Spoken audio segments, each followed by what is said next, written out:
If you set foot anywhere near Twitter during the last few days, you probably stumbled straight into the biggest fan war of the month. ITZY's fandom and my, AESPA's fandom, have been fighting about whether or not ITZY's new comeback, titled Born to Be, is a straight AESPA ripoff.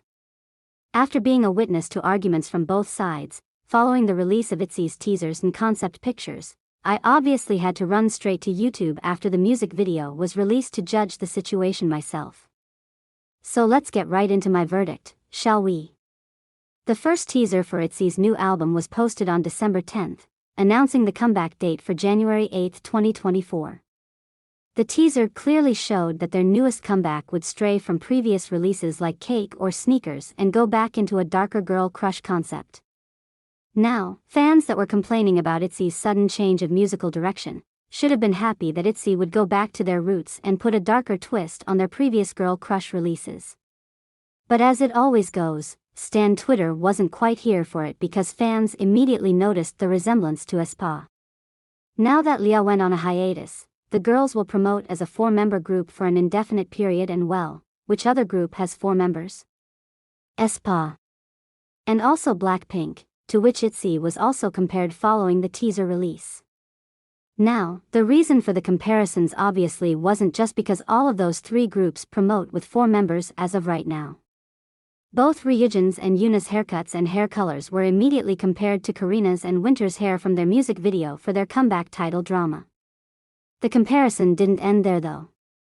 The background the girls were standing in front of and their outfits were also called out for drawing obvious inspirations from Blackpink's looks for Pink Venom and AESPA's looks for Drama. Now, what do all 3 of those comebacks have in common? The girl crush concept. I like to say that the wheel can't be reinvented and that there are only so many ways you can add originality before things start looking and sounding the same. But this scenario doesn't even apply here, because all of those releases are very obviously different from each other. I don't even want to bring Blackpink up here, because their comeback doesn't have a single similarity to either of the other 2 comebacks.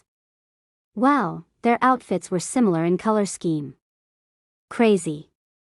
As for AESPA, Drama was released a month ago.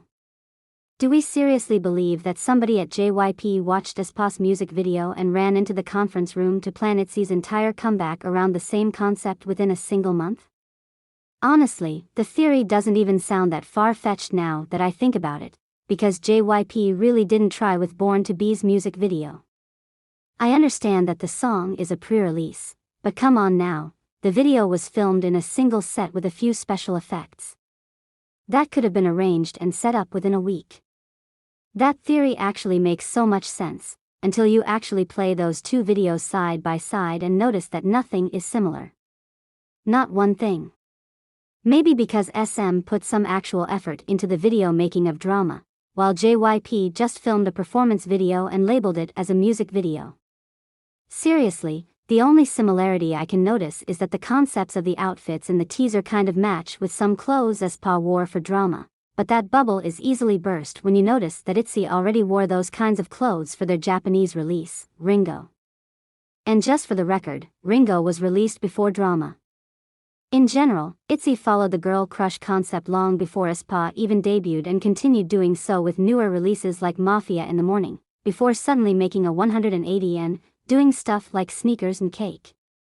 I don't even know what you'd call those concepts, to be honest. To me, the situation seems more like JYP saw all the positive reactions that Ringo received and finally understood that ITZY's fans wanted darker girl crush concepts back instead of more songs like Cake or Sneakers that were the complete opposite of what had brought ITZY to fame.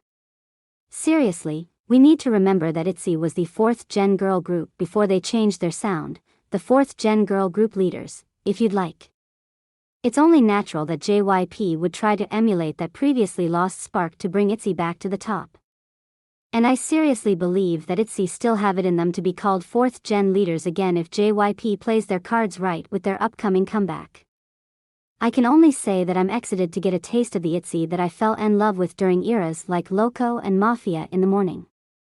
ITZY has never tried to be like anybody else but themselves, and I don't appreciate that those comparisons are made now that ITZY finally has a chance to rise to the top again. A few similar hairstyles and outfits don't immediately scream copy and paste, And I think that both MIZYs and MIDZYs need to calm down, because at the end of the day, even if JYP actually tried to draw inspiration from aespa's drama, both songs are still distinctively different from one another, and Born to Be isn't ITZY's comeback title track. Let's give the girls the chance to actually come back first, before trying to make their concept change all about trying to copy somebody else. ITZY were TGE girl crush 4th gen group as far as I can recall. Let's not fault them for going back to their roots.